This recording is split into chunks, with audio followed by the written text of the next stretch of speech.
Hello and welcome to Watchmaking. Here is Ines. And Lisa. This is the podcast about watchmaking that you've never heard before. We're going to take you on an exciting journey into the heart of timepieces, and our experts and guests will offer an exclusive insider's views, forecasts, and predictions on the industry. From the intricacies of watchmaking to its far-reaching implications across different domains, watchmaking is your go-to destination.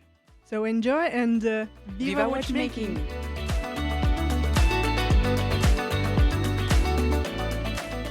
Hello and welcome to the next episode of Watchmaking, and thank you for your support and your likes of our latest episode with Emmanuel Gate and the discussion we had with him on the importance of watch designers in the horological universe. And today I would like to welcome Lorenzo, Maillard and Maxime Couturier, the owners of the self-proclaimed outcast watch magazine Heist Out. And we're going to talk about their upcoming collaboration with Sotheby, the upcoming auction that they're going to host soon, and the new dissident culture of watch collecting. So welcome, guys. Thank you for having us. We've been watching Watches TV for a long time, so it's an honor to be here today. Okay, now it's a podcast. It's not the video part, but it's still cool. For sure. And so let's start straight away with the discussion with the definition of what is heist out. That's a good point. I don't know if you want to start, Maxime. No, you can go. So heist out is really the brainchild of Maxime and I. We can maybe talk later on how we came up to this magazine, but it was first a magazine to break a bit the codes, and it was built out of frustration of both of us that we've seen and we've experienced throughout our little careers, and I think this frustration has come to make something that is pretty different. And it came in life into the magazine called Heist Out. So the name Heist Out is really a reference to a bit of the hip-hop industry, because when we're saying heisting out your watches, it means that you put diamonds on your watch. We're not necessarily fans of diamonds, but I think it was an interesting way to also not criticize, but question a bit the industry itself, because we written heist like a heist, a bank heist. Meaning that we want to. Yeah, actually, I was thinking of this one. It's a word of play, and that was the goal, to play out with this kind of imaginative of the rap industry, but also a bit of the stealing some of the visuals and the ideas of the other types of formats like hip hop or so on. No, definitely. Right on. I think also it was we have a group of friends, new collectors, and I think it was also the spirit that we had all together, and it was making something that is physical, that is actually some sort of a symbol or some sort of a proof of what we're doing and how we love watchmaking. So it was just a different way and a different medium to speak about watches. Yep. Yeah, it's interesting because you mentioned that you started, Lorenzo, you mentioned that you started this project out of frustration, but you yourself, you're coming from the family of people who are writing about watches, and how did you became the black sheep of the family in a way? Yeah, disruptor. That's a good way to put it. I never thought about it, but yeah, kind of the black sheep of the family, in the sense that I've been always surrounded by watches since I was born, pretty much. I remember my dad coming back from Basel World with it wasn't called Basel World back then, but the fair in Basel, with little gifts from the different brands, and it was like a second Christmas for me. So I was always been surrounded by watches, but I started a bit loving watches on my own, I would say. It wasn't necessarily my dad or my cousin or my uncle that gave that passion of watches. I started going to the flea market when I was 15, 16 years old, creating a little bit of a collection. I don't like this word, but a collection of vintage watches, really cheap. I made a promise to myself that I would never buy a watch more expensive than $1,000. Now it's a bit different, but that was the promise I made to myself when I was 16 years old. And then moving on to this, I did my studies, and I went to a really interesting company called the FHH, so Fondation de la Haute Horlogerie in Geneva. That is still there with them. So I'm not working directly within the Fondation, but they're one of our clients in the company we founded with Maxime. So we're still really close to them. I worked for them for 5 years, and that's where I met actually Maxime. So it's an amazing company where it touches all the brands, and so we were in contact with a lot of brands, and that's where also the frustration came about. Not the foundation, but more of the perceiving how the brands reacted to bold projects. Most of the time brands were like, yeah, sure, let's do something bold and interesting, and the further you go along the way, the more you take out the interesting stuff, let's say. So most of the projects came out to be a bit not as we wanted with Maxime. Traditional. Yeah, way. exactly. Yeah. Yeah, and also a funny story about your question is that I think I worked with Lorenzo for 3 years, more or less now, and I think the first time he said that they had a discussion with his dad about watchmaking, it was because of the magazine, and it was 1 year ago. So what he said is really true. I think it wasn't a subject that was like around the family dinners. Mhm. But now it's becoming a mafia, so it's I need to I need to be careful. It's And you, Maxime? How did you become an outcast Well, in I think watchmaking world? when I was really young, I was like, I was born in a town and I grew up in a little village. So, you know, in a sense, I was like the city guy. And then when I arrived here as well, I was like really into fashion. I was passionate about watches as well, but it was a different world and a world that I was learning. And so when I met Lorenzo, even though he was passionate, all the projects and the idea were quite, we had the same view on what we should be doing. So actually that's how it came about. But you had a horological background. No, actually, I studied design and then I worked as a project leader and as a trend analyst, but in FMCG, so consumer goods. And actually, I was like, oh, it's not creative enough. I need to do something that's a bit more creative. I had a lot of friends that were working in the fashion industry, and I've always been like quite close to them, close to the world, and I'm quite passionate about it. So I was here. My girlfriend was here at La Aide. So we arrived here and I was like, oh, I want to be creative. What can I do? Watches were always something that was quite interesting to me. And I thought that there was a bit of room to improve, or at least to bring a bit of fashion sense in the watch world. And I worked with the foundation. It was actually my first client, and that's how I met Lorenzo. Can you tell me about your other projects that you mentioned that you're doing with the foundation. with you the mean? foundation? Yeah. and, So I was in I the. know you're working with other Yeah, companies as so well. when I started working with the foundation, I was intern of the company. So I was working in the content department. So it was going from building conferences that were giving out throughout the world, and also the FHH Academy, which is more of their let's say university type of how do you say. They giving out courses with an interesting way of building your knowledge with 3 different certification levels. So I was working a lot on those courses and also everything that was related to the content. And we together with Maxime, we worked on a project called Watches and Culture, which is it was initially made out of an Instagram account that we've built with Maxime with the help of all the team at the Fondation.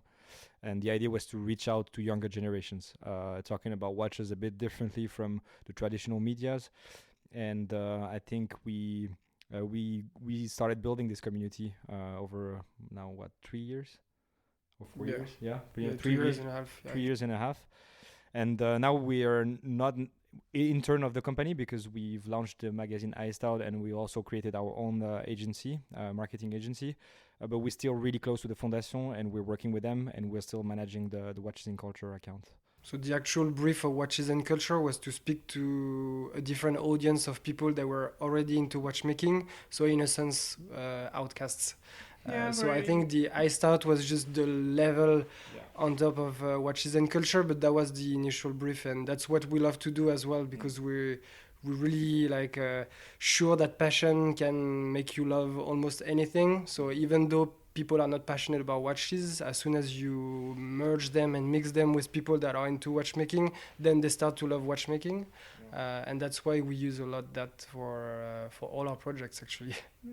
And apparently your projects are working quite well, and it all worked out because in less, if I remember correctly, you launched your magazine just a year ago. Yeah. And now, in less than 1 year, you have a huge collaboration with the one of the biggest and the oldest auction houses, Sotheby's. So how did that happen? Actually? So it's actually pretty amazing. We still don't really believe it with Maxime.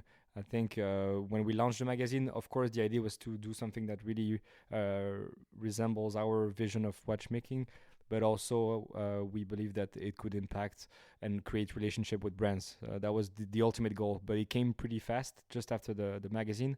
I would say since the magazine is pretty out there and loud in a sense, it was easy to find partners because either they love what we do or they hate it, and if they love it, they're really keen on working with us. So it was pretty amazing to work with Sotheby's. We had contacts with people working there, and we started building something together. Yeah, I think Camille Juker played a big role because she's close to us and she really loved the magazine and she's spoken about it with the whole team. Then we met Manon and then straight to Josh, the marketing director of the luxury department. So it went actually quite fast, but we're really happy about it. No, and the amazing part is they trust us. I would say from the concept imagination to the actual all the developments that come out from this project, they really trust us since the beginning. They wanted to do something bold and different, and they, for once, a brand went full way. So we had no limits pretty much in terms of what we all the propose. creative work was just, you feel it's the good thing, then let's go. Yeah. So it almost never happens. To your first question as well, I think we would have loved to do this kind of project in 5 years. We're doing it almost like a year after the first release. So it's like we feel really lucky and yeah, definitely. And the auction is on the 11th of April. Yes. And it's non-conventional. that was the goal. Now it's since we can you describe it? What is gonna? Yeah. It's pretty dangerous to say that we are the outcast because now we need to do things really differently. Everything that we do. But yeah, the project is called Rough Diamonds. Why Rough Diamonds? Is a bit because in the watches we love, we don't kind of love the typical watches that we usually see. We respect them, of course, but we like the quirky, different types of watches, and that's also what Sotheby's saw in the magazine we've produced. So it was really different kind of vintage watches, a bit more unusual in terms of the design and so on. So it was part of the project since the beginning. So how can we put these watches under the spotlight? So we thought about rough diamonds because imaginatively speaking, these watches are a bit undervalued to our eyes in terms of the value, of course, the price on the market, but also the story behind. Most of the time, auction houses, they do a great work selling the watches, but sometimes we tend to feel that there's a lack of context in the watch and a lack of visual strong identity. So that's why we came out to the rough diamonds, because each diamond is beautiful, but when it's rough, it's not that beautiful, not really visible, a bit like these watches. So we wanted to put context around it and build a real concept around the sale. So we've built the visual identity. Maxime can tell you a bit more on this.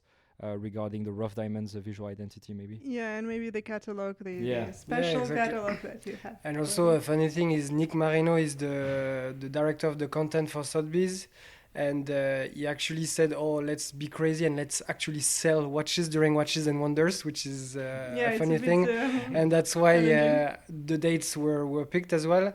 And so for the identity, we wanted to create something that is a bit unique and that will make people like laugh or at least see things differently, and everything is based on those like two adventurers that are trying to find the perfect diamonds. So there is a lot of exploration, and so the overall identity is based around this hunt for the diamonds. So that's why in the first teaser the two main characters were finding a rock. It was then displayed to announce the partnership, and in the second one it was actually in a cave. Yeah, actually, when I saw it, I thought that the sale will be in the cave. That would have been amazing. So but- we tried our best, but you'll see it's going to be in a cave. There's going to be an entire scenography around the place, and the place itself is already on the ground. So I'm not going to tell you a lot more on this because we want to keep it as a surprise. But you'll see, we'll definitely have this visual identity within the place as well. And we will share the address Yeah, where for to sure. go. Thank you. For sure. And what about this catalog? The new concept of a catalog. I really loved it. Yeah, so actually, as Lorenzo said, I think we felt that sometimes, and maybe the pieces that we found and that the Sotheby's team has found, need a bit of like context and search and history, so people can really understand why they are so valuable.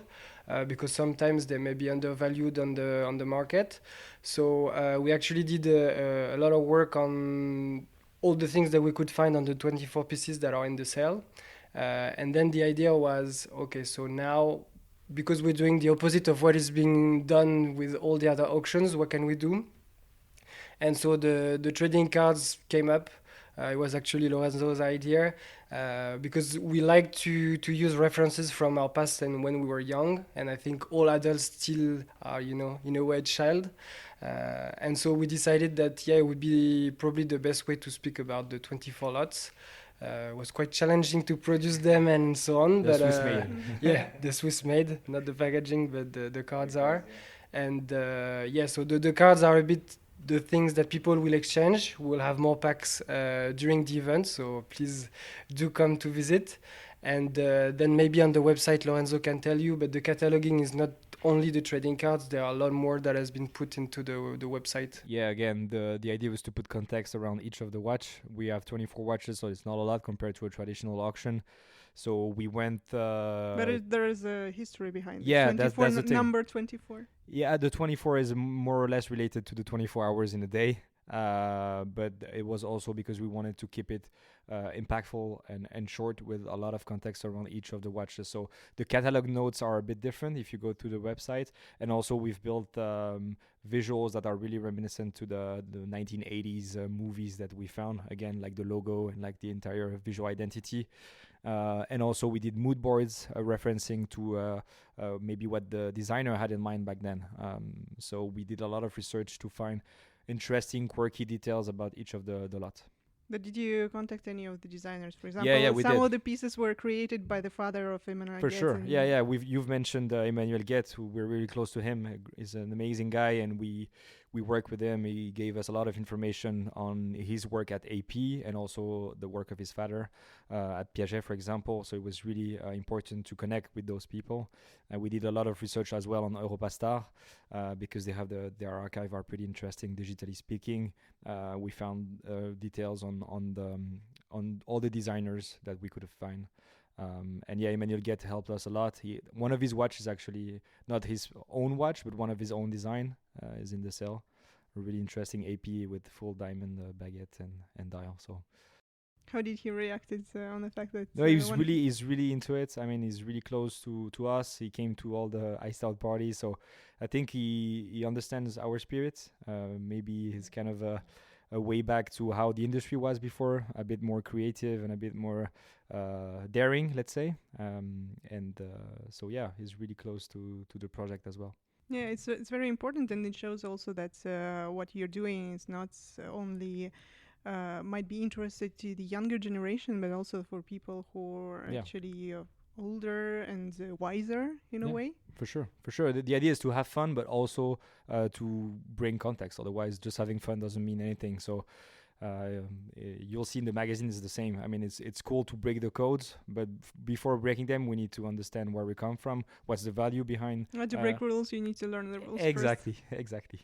I don't know where that's coming from, but from the Brazil. No, and also we always say that we're outcasts, but what we want to do is not to create another outcast world. And what we really want to do is like say that, we have a different vision, but what we love is watches. So it doesn't matter and we don't want to replace anything. It's like, it's another way of living this passion. And so people can come, be as they are, with just like, it's like really everybody can come. We just want to do it differently and be a bit more relaxed maybe sometimes, and it doesn't matter really where you come from. If you have different references, as long as you have the passion, then we're happy to meet. So you don't have any target audience, like.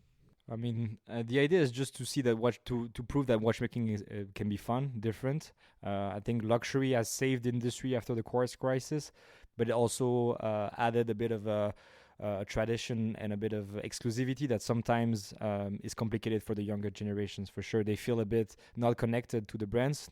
Hence they find other ways to see watches. I think there's a big place, and there's place for everyone, but there's a big place to help people just making fun about watches. I mean, at the end of the day, a watch is useless nowadays, so let's talk design, let's have fun, let's be creative. At the end of the day, that's what makes watchmaking alive today. And also this project is really, really authentic. That was like the goal. I thought it has to be authentic. We have the marketing agency, so we have a clients and we do other work that maybe are not exactly what we feel or we would like to do. But I Stout is really the project where we challenge ourselves with Lorenzo as well, always, which is almost the funniest part, because even now we're part of the industry that we want or not, we're part of it. So we're trying also to challenge ourselves. And that's why this project is really authentic. And for the target group, we want to speak to people that are maybe not attracted by the current values or the communication assets that have been developed. But otherwise, it's really Lorenzo and I, and also the Shiny Boys vision, a different way of liking watches. Yeah, that was actually one of my questions. Do you think that the watchmaking industry that we live in has become too rigid and too hard to accept by the new generation? I think so. It needs some, fresh air. I think that there's room for everyone. I think there's, even in the younger generations, people want tradition, want something pretty exclusive, but there's also room to break the codes and bring some freshness. I would say, luxury has bring kind of the exclusivity, whether it's just entering into a boutique. A lot of younger generations are afraid just to pass the doorstep of a boutique. So our role is just to prove that watchmaking can be fun and but interesting. We've seen it actually with some releases of the past years from AP or from other brands that sometimes it's like the way you hate it or you like it or you love it. I think we came to a place, and not only in watches, not only in watches, but in fashion and in every other industries. There's a need to be different, to play with the codes, and that's something that is coming slowly to watchmaking. It's not only us. There's a lot of new players that do it, and also old players. You mentioned AP. They always try to break the codes and bring their vision, and that's something how to differentiate themselves. I think also the larger groups, they tend to, to make things a bit more flush or straightforward. But each brand is then therefore a bit, cornered in his own little space. And I think that's why the independent brands are really rising up in value and in interest. Because they're more free, they can do whatever they want. So and they provide unique pieces. Yeah, and you need to be clivant. I don't know the word in English, but you need to either you like it or you're not. But that's how you move forward for sure. But how do you accept the recent not collaborations of the big brands, but the recent releases, something like Moonswatch and things like this? Do you find it fun, or for you it's not acceptable? Maybe we don't have the same view, so it isn't it's interesting. Sorry. No, I would say I think I'm really up to collaboration. That's always has been the case. Now we tend to use the word collaboration, but collaboration is part of the industry since the beginning of watchmaking. Actually, all the brands were working with suppliers. They were double-signed dials back then with the retailer, for example. This is a kind of a collaboration even. I think now we've embraced the collaboration part maybe more related to fashion on other industries. It's great, but at the end of the day, we need to do collabs that make sense and that are actually bringing a different value, a different angle. If it's just making collab to make money, that's where the collab stops being interesting. Yeah, collaboration needs to be between two players, and the two players needs to have the same goal and at least to share some values. Sometimes maybe we feel that it's not really the case when we see something, and I think the consumer at the end can feel if it's like true and real, and if it's not. So I think it's what matters. And then for me, and that's where maybe our visions are a bit different with Lorenzo, for instance, AP and Marvel. I'm not saying that I love the product, but I think it makes so much sense to them to do that because the people they are touching are really passionate about that. Maybe that's not their regular client, but I think it's okay. I don't know why there should be a subject or a matter that is not interesting enough to be part of a luxury brand. So that's why I think it's like a reference to the what Max Busser said, that grown up creative adult, it's a child who survived. Yeah, that's true. And you mentioned the Moonswatch. I think it shocked the world. I mean, the watchmaking world, but even also the world largely because it was unexpected, interesting, fun, quirky, cheap. So that's cool. Not cheap, affordable. Affordable, of course. Affordable, not cheap. Affordable. That's a good point. But the limit I would say is where you put the frontier between just making money and making something unique. Actually, it's interesting because with the previous podcast we discussed with Emmanuel the fact that, and it was his personal quote, that marketing killed creativity. So do you agree on that? Well, that depends how you see marketing, because I think there are different ways to look at marketing. It can be something with consumer groups, and then you get data, and then you make decisions based on those data, and then maybe the people that are in a position where their position is at stake and they can lose it, it's always easier to have data because you took a decision that is based on data. So marketing used to be just that, but there is also all the storytelling that is around it, but it takes a bit of braveness and guts to do those things. So I think, I don't think it kills the creativity, but sometimes if you want to do something, then don't ask people what they want because they don't know. So I think for me, marketing equals risk. Otherwise, it's useless. I mean, you can sell products with basic marketing, as Maxime mentioned. But I think if you want to do an impactful marketing, you need to take risk, and you can fail. That's something that is good in life. If you fail, you come up stronger. So that's the idea of also Iced Out is taking risk, making something that maybe the next magazine will not be liked. We don't know.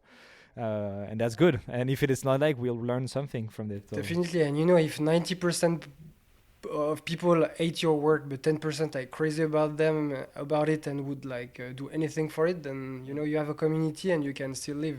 So to your point earlier, I think it's always interesting to see that now we tend to put words on everything, but marketing is, even at Stone Age there were kind of a marketing, I'm sure, for selling fishes or whatever. You need to find ways to sell a product.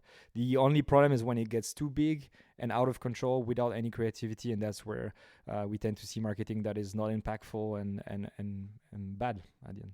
Can you give an example of some marketing which is not impactful? It's a good point. In the watchmaking industry? In the watchmaking industry.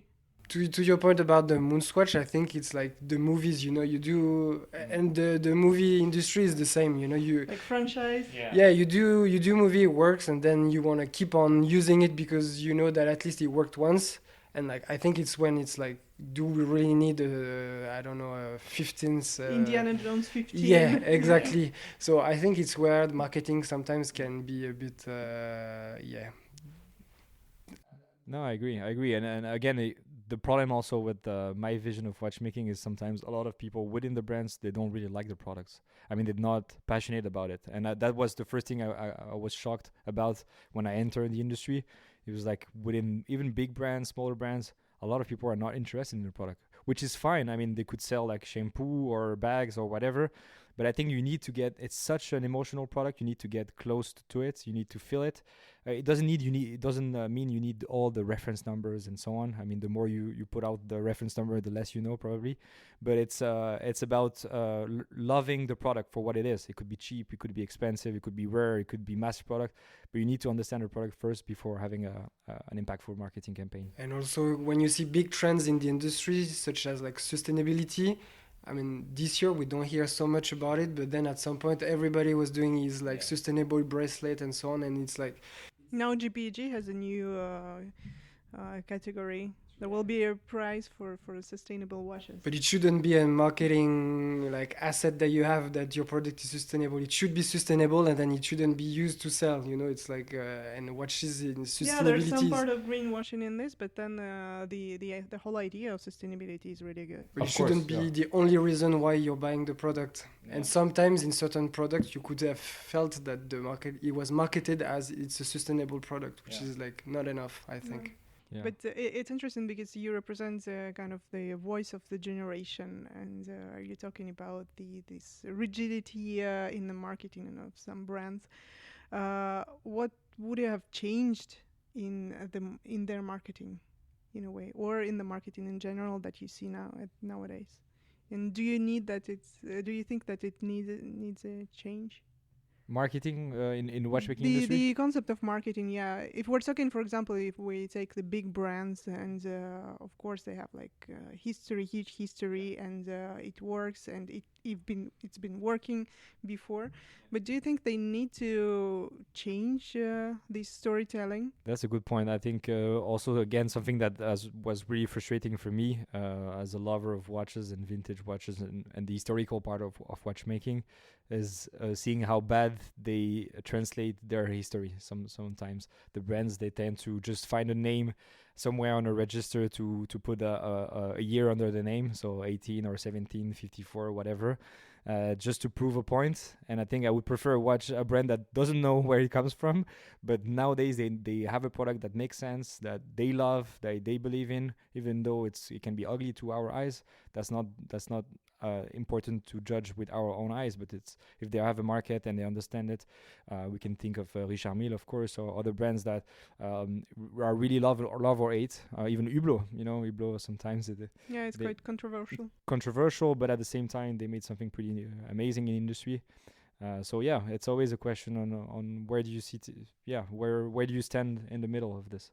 And also I think, and we are not part of the young people working in industry anymore, but also if you want to do something for young people, you need to work with young people.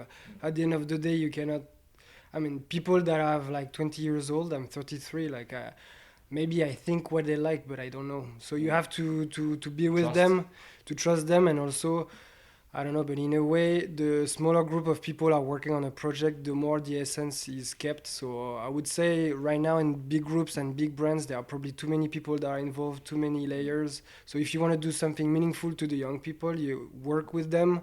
And also, try to keep it quite small so you can retain a bit of the level of energy or the original intent. Yeah, I think the equation is pretty simple. It has always been the same equation: is trust, knowledge, and gut. You have to go for it. The last one is the hardest one. Yeah, that's the hardest one, but that's where big brands and big corporation or groups, that's where they lack a bit of creativity, because there's so many steps that need to be approved by different level of management, and that's where the products die at the end of the day. So because they want to control everything, that's where you actually do nothing really interesting. Mm-hmm. You stay in the middle, and staying in the middle nowadays, even more than a few years back, staying in the middle means you're not growing. So. And what's your position on auction houses? Because you are working with one of the oldest auction houses, but they had a guts to invite you and to launch this. As we mentioned, we're really glad working with Sotheby. They were amazing since the beginning, in the sense that they trusted us. When we were a really small company, we're still really small, a really small community as well, but they trust our vision. So that was amazing since day one. Of course, I think traditional auction houses are a bit old school in the way they portray their work, but that's also part of it's really close to watchmaking if you take it, not the auction houses as a watchmaking expertise, but as an overall company. It's really close. It's traditional. It's really old, like 200, 300 years old. And they tend to live under this luxury, let's say, qualitative aspect, but they need to break the codes again. That's why Sotheby's felt. I think Philips also did several interesting campaigns back then. But there's a need to make auction houses a bit more fun and a bit more there's free. A need for a change, because I've been talking to people from the auction houses right after the COVID, and they said that COVID brought a lot of young people, younger generation to the auction houses because there were like online bidding, online platforms that emerged. But at the same time, I think these people they got a little bit tired of how the things are done at the auction houses. An example, and maybe Maxime can add up on this, but if you go to an auction house nowadays, you need to pass through security, you need to sign, everybody's in suit and tie, so it feels a bit exclusive in the sense that for some people it's not really welcoming. So that's one aspect of it, but there's a lot of different aspects that we can improve and make the auction house more fun. But some people prefer also privacy. This part of it's a mix of both. I think there's room for from projects like we do, like Rough Diamonds, but there's also room for an exclusive traditional auction. I mean, you can do both, and Sotheby's believe in this, making both. And they probably have to prove again to the younger consumer that they have to be there because, as you said, they can just go online, they can go on Chrono 24, they can go on eBay, they can connect through watch dealers directly through Instagram. So if they want to still be there and have to have a unique selling proposition, then they need to prove it.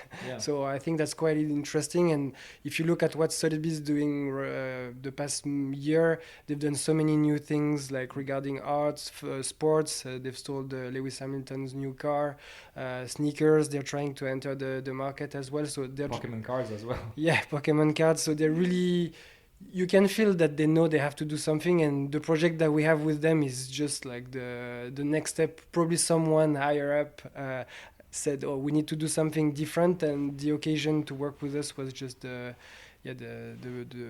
prolongement. I don't know how to say that in English, but the decision after thinking we need to make a move. And so this will be not a one-time project.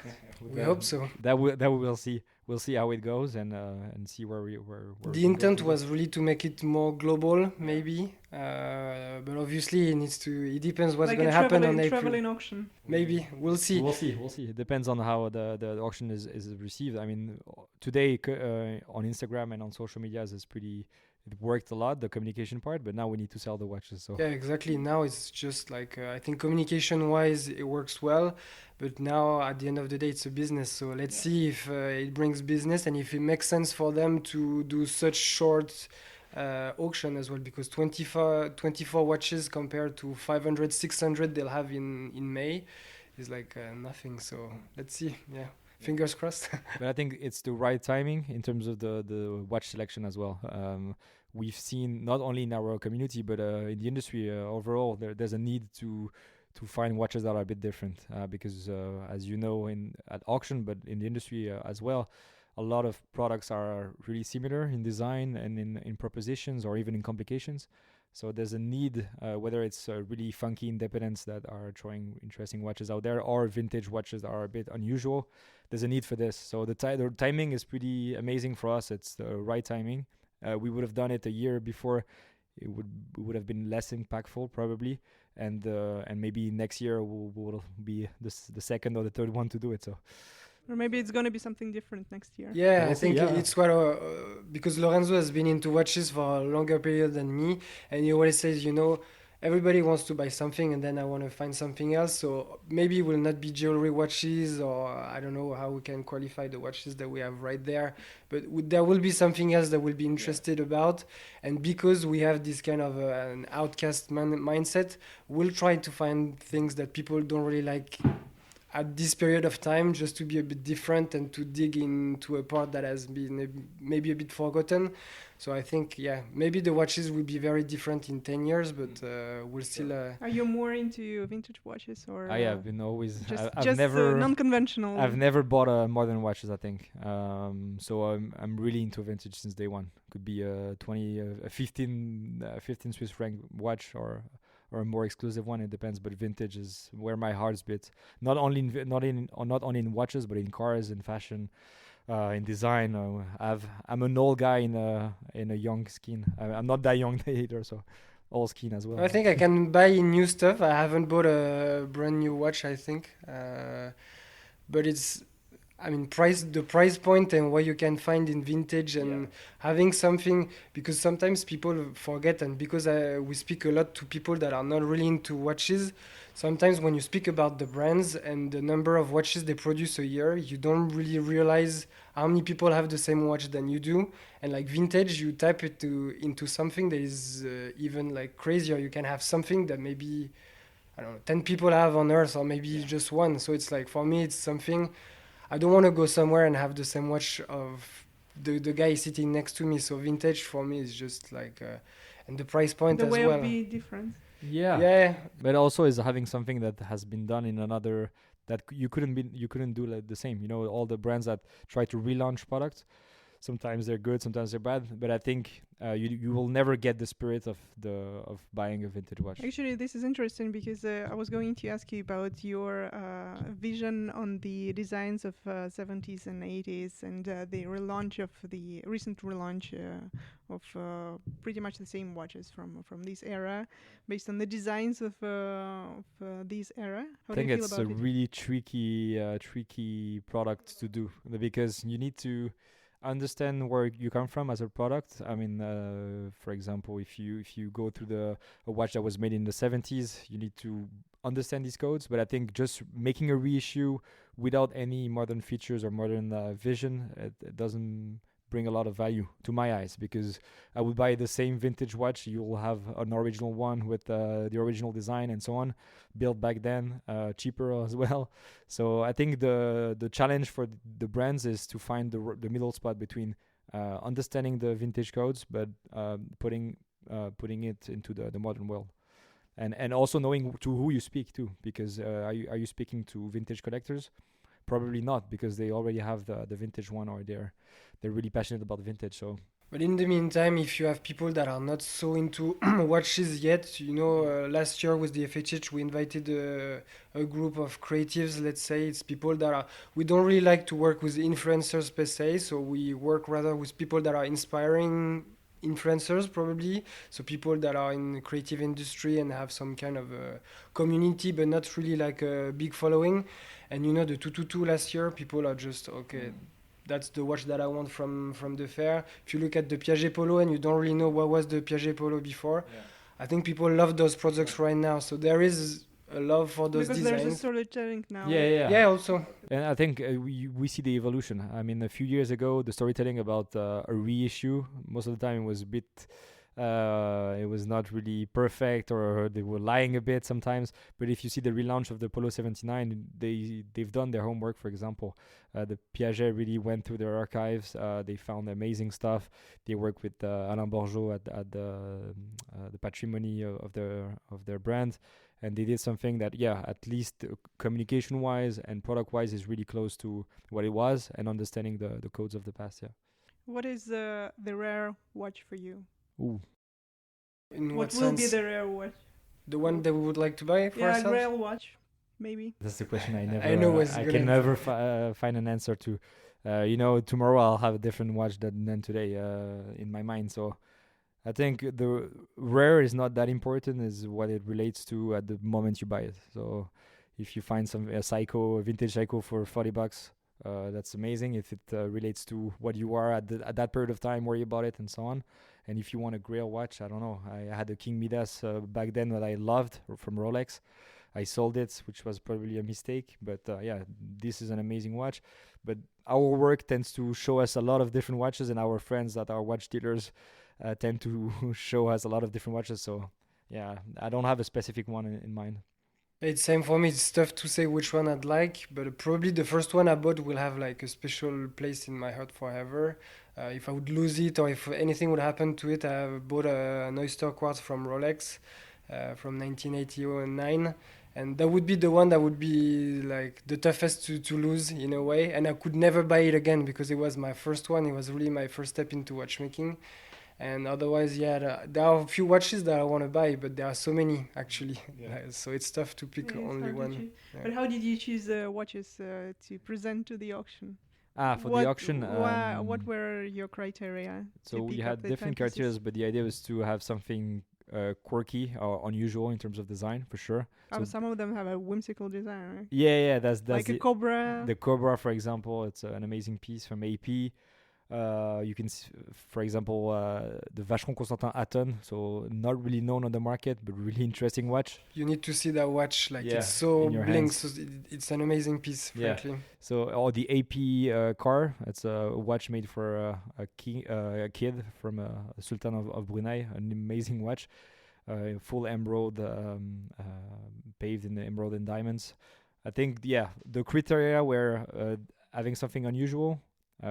Design-wise, we haven't really focused on complication.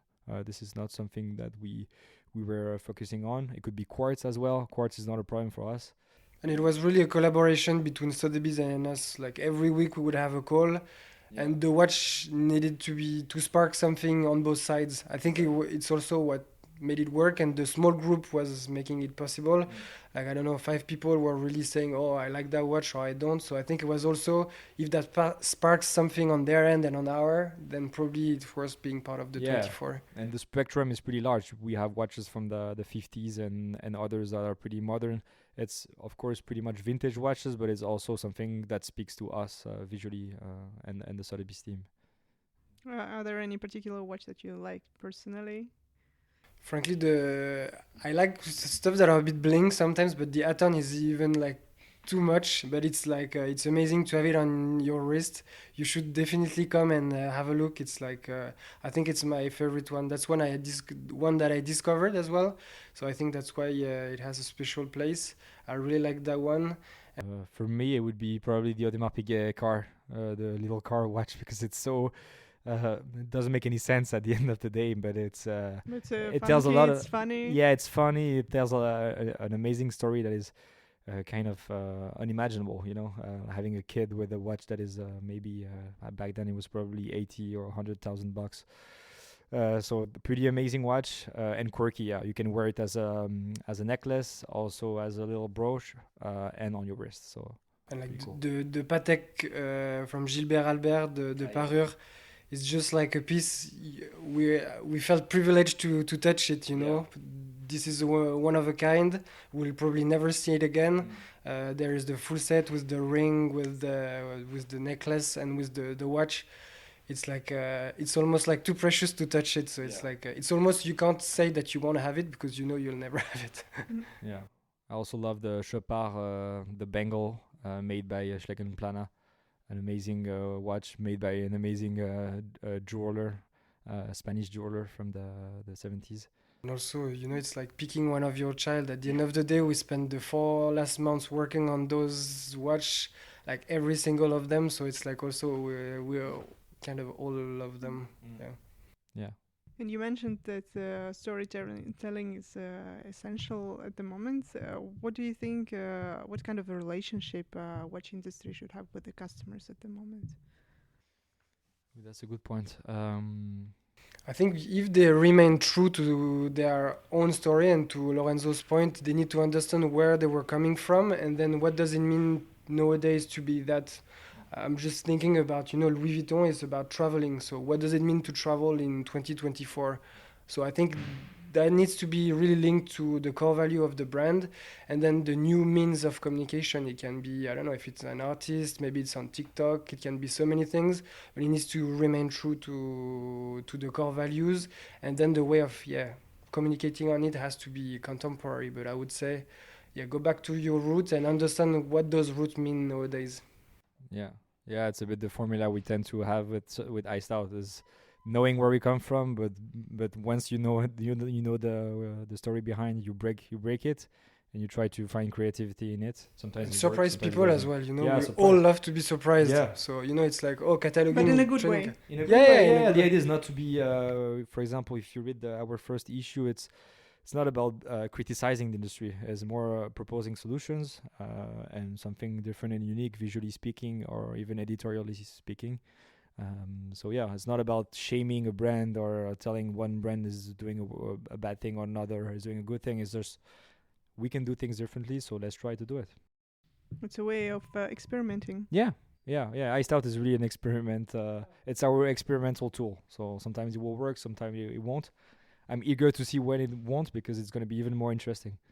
And also we are finalizing the first issue that will be released on May 10th. Of the magazine. Yeah, exactly. It's the second, but we call it first. Yeah, exactly, because the first one was more of a manifesto, because we wanted to make it happen. But like, we are at the end of the process, so it's getting a bit tough because we had done so many things. But probably the best time of the year is when we sit down together with Lorenzo and we're like, okay, what did we do this year?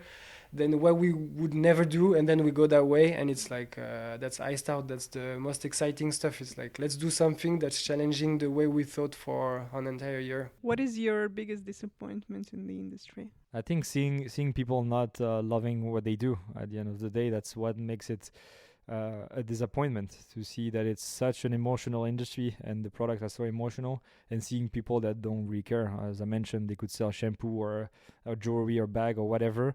It's just being part of this luxury group, which makes no sense. I mean, luxury has evolved in terms of what it represents, and it keeps on evolving. And I think being stuck in this luxury kind of way, selling a thing that you don't really love or you don't really get attention to, this is something that is pretty frustrating. But it's changing, I think.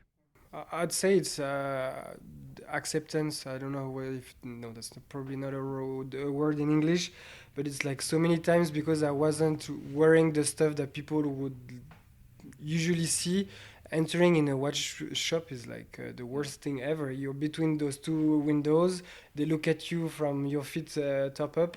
And then you enter, and it's almost like you haven't been in the store yet, and you already discussed about the experience. So it's like, yeah, so judging many by the cover, right? Yeah, definitely. And like, I love fashion, and sometimes I'm not saying that anything, but like, I would wear stuff that have a certain value in fashion, but it wouldn't be the way that probably other consumer would have, and they would just look at me if I was a homeless, like, what are you here for?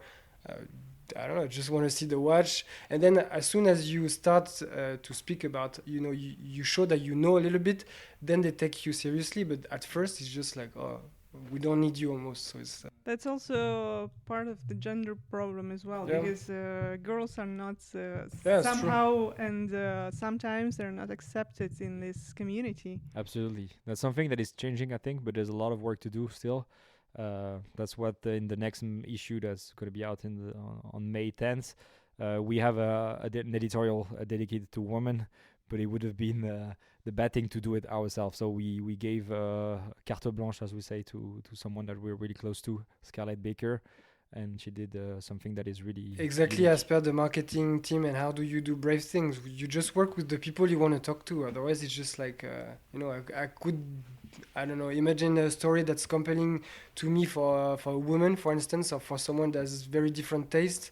But how can I be sure it's authentic if I don't have someone that really is that? So yeah, at the end of the day, is how you rock the product as well, because the 24 lots, probably some could be categorized by people as a woman's watch or a men's watch. We never seen these watches like this. We bought it because... But the tendency is now that people, like men, they wear like watches with diamonds, and women, they prefer something bulky. Yeah. I mean, there's room for everyone again. We love tiny little watches. We love jewelry watches, as you've seen in the Rough Diamonds auction. I mean, yeah. Have fun, make something that relates to what you are at the moment you buy it. So that's the idea. Be yourself. Yeah, it's a motto that everyone says, but not a lot of the people do it actually. So yeah, they don't dare to live by this motto. Yeah. And also probably I don't know what the industry did for that, but like the investment part of watchmaking is so wrong, because every now and then when you meet someone that is new to the industry or wants to buy a watch, it's just like, oh, what should I buy to make money? And it's like, it's the wrong thing. If you want to buy a watch first, would you wear it? And then if you make money, then it's like I don't know, it's almost a different game. But so many people are lost in this, and the TikTok is like great, it's amazing, but so many influencers on there are just speaking about prices, and it's like, it's almost not the point. It's like and then we have a lot of flippers who buy a watch and exactly. sell it the next day. Yeah, sure. That's why the market also fell down a bit after COVID, because it went really high, and then all those flippers came to be with a lot of watches in their hands, and the market fell down a bit. So Now it stabilizes. Yeah, it stabilizes. So there's even more interest in those kind of watches like the rough diamonds, because they're unique in the sense that you finding another one is hard. So that's a challenge as well. The hunting a watch is the challenge as well. I mean, just buy a watch doesn't make a lot of sense. And for you, hunting for watches it's a part of the process. You prefer this one, or you prefer to buy a watch? It's a daily process. I mean, I even hunt watches that I don't want to buy. It's just to see. Same with cars. I just like to see things that are not even in my radar, but I like to just go deep into the knowledge around it. It's always the process. The end result is always what you are trying to achieve, but then when you have the most fun is during the process. So definitely, yeah. Yeah, it's funny also how the industry sometimes says, relating to what you mentioned with the brands.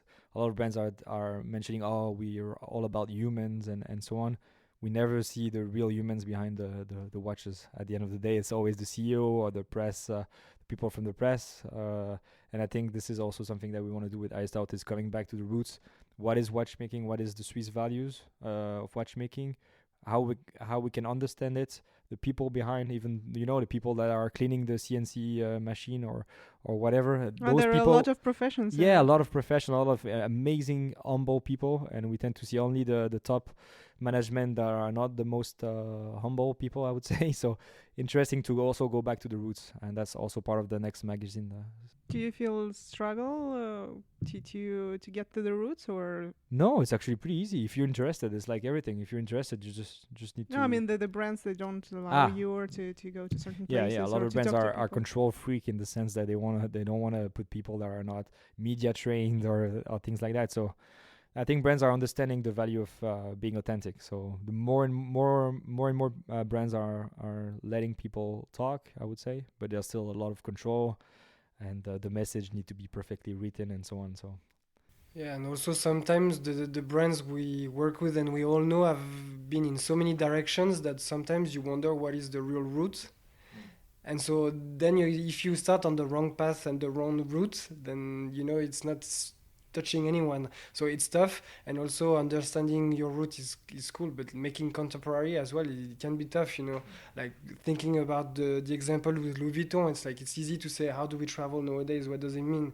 But if you are, I don't know, a watch brand that was like specified in a tool that is not needed anymore, like a tool watch that was used for doctors or anything, it's like, okay, what's the direct translation nowadays?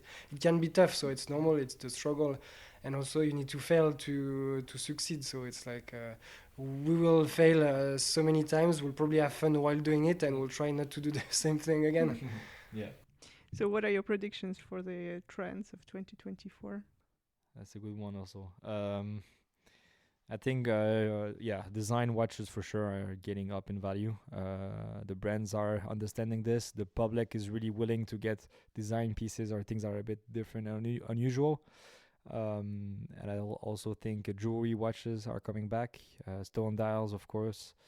A lot of creativity, visually speaking. Yeah, jewelry watches 100%. But then it's almost more interesting to try to think what would be the following one. Yeah.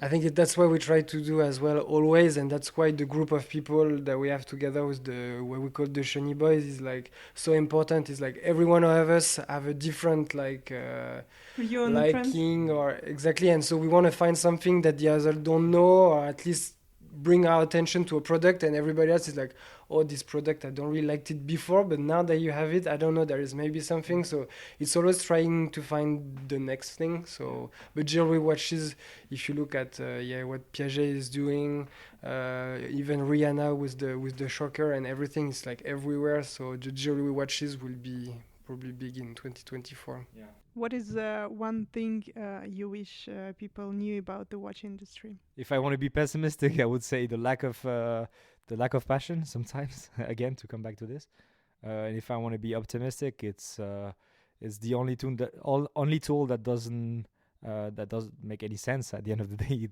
wearing a watch is useless, but it's the most amazing thing you can own. It's miniaturization. It's like a tiny book of history on your wrist, and yeah, it's a great way to differentiate yourself and to find something that relates to your lifestyle. Yeah, I'd say everybody that's buying a watch should open one And then you understand, because it's like, oh, I bought my first Rolex, okay, because I made it, okay. But then you open it and you're like, oh, okay. And so you bought a Longines maybe, and then you open it and it's like, oh, it's almost the same world. It's different. What does it mean?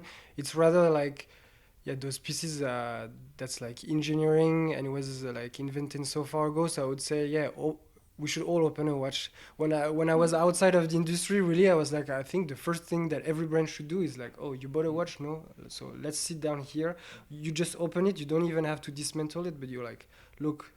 And I think for me, it's doing a lot. So I'd say that, yeah. Yeah, meeting passionate. Again, we're always saying the basic stuff that everybody says, but it's really true. Meeting people that are have a real passion about watches. I mean, I have a few friends in mind that without them, I would never love watches like I do today, because they know how to transmit that passion. And it's not brand oriented. It's just passion.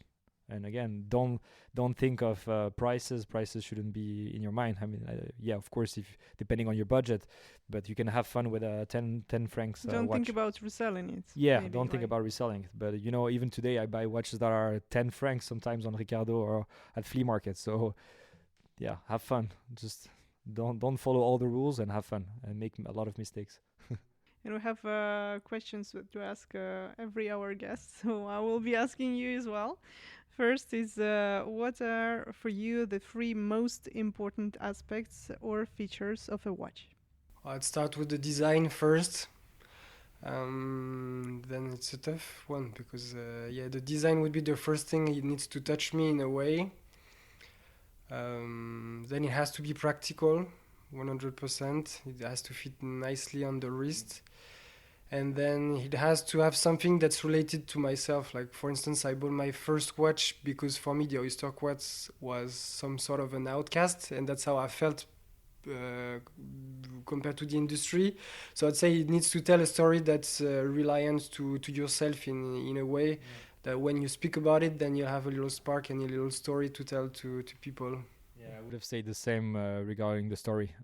It could be, again, a cheap or an expensive watch. It's not the point. The point is having a little story to tell to yourself first, not to tell to the others. But if you can, it's even more interesting because you can share passion. So definitely this. I would say quirkiness for sure. I've always liked things a bit different, whether it's cars or watches or whatever. I think, being different, a different design is always striking. So design, the story behind, and how you can create your story behind it. And the third one would be, I don't know. It's funny that none of you mentioned the technical part. No. Side of I mean, the I watch. love the technical part. I love seeing someone passionate It could about. be the story that touches you. you Yeah. know? That's why it doesn't Yeah, have it to all be plays in. 100% it, but it could be part of the story. Like, I really like that complication. It can be why you buy it, you know. But it's not always the case. Maybe it's like something else. Yeah. For example, if you take Xavier Recipe, an amazing watchmaker, we're also close to him. Amazing work on finishing, and his complication is unique. So I love this for sure, but I also love design. I love something different, Yeah, like the complication, the fusée chaîne is something that touches me. I'd love to buy one, but like my father was doing a lot of cycling, so maybe it's why. And I don't know, it feels so like complex and interesting. So it could be why I would buy a watch, but it would be part of the story why I would buy one. But Yeah, don't fall into the snobism of watchmaking. That's something I should have said before. Yeah, a lot of snobism in this industry, which doesn't make any sense. It's a watch that is useless, so don't be snub about it. And it's not because you're wearing something unique and crazy complex or crazy expensive that you're an interesting person. So Yeah. So the next question is, if you could only wear one watch for the rest of your life, which one would it be? Again, that's a tough one. probably pick my oyster quartz just because of the reasons that I've mentioned before. It's with me for 6 years now. I think you can like have it with a suit, you can wear it with a hoodie, you can wear it with everything. So I love it. I'd wear that one. Yeah. I've said a lot about being original and unusual, but I'll do something at the opposite. So for me, the Datejust 36 millimeters vintage one, it's the sweet spot for everybody. I mean, not necessarily for me. I had one, but it's just the sweet spot, size-wise, technically speaking. It works great. You can go in the water with it. It's beautiful. It's a Rolex. It's and they just it's going to celebrate the anniversary next year. Yeah. So I thought about it. No, I'm kidding. I didn't thought about the anniversary, but like a small promo. But yeah, I've been talking about the unusual things, and now I come out to a Rolex Datejust. We both said Rolex. So. And again, it's comes back to snobism. A lot of people are either they're really snob about having a Rolex, or they're snob about not having a Rolex. So having a Rolex is fine, I guess. Yeah, people don't really like Rolex most often for the right reasons, I'd say. So yeah, I don't know, but it's a shame that we both said Rolex. I think one watch I would definitely keep is a school watch that I found a few years ago. That's definitely a keeper. So it's a watch made by an apprentice in the 60s. A really interesting alarm watch that will definitely keep all my life, but I'm not wearing it a lot because it's in the safe. Maybe not practical.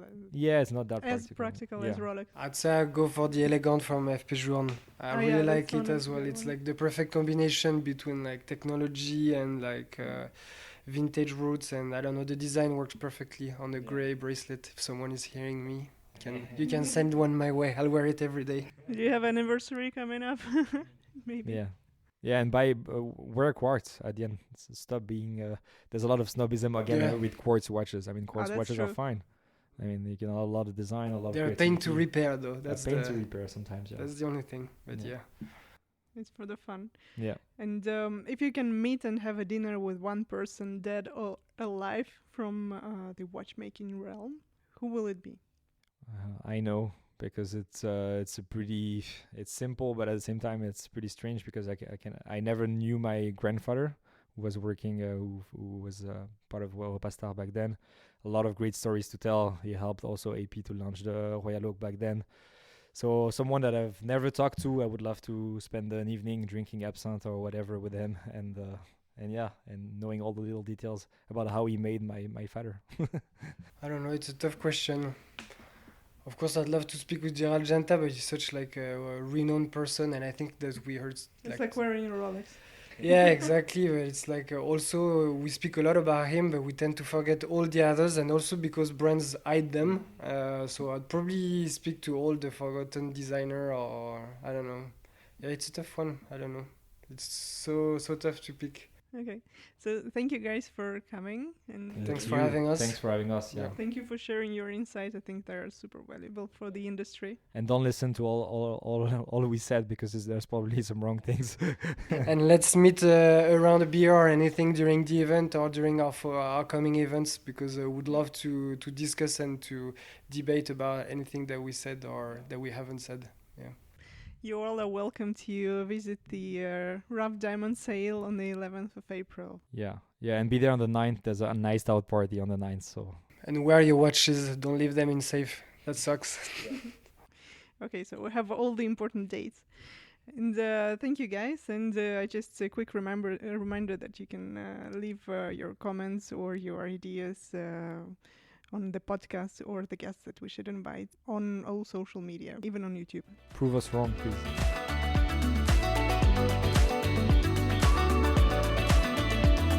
So that was it.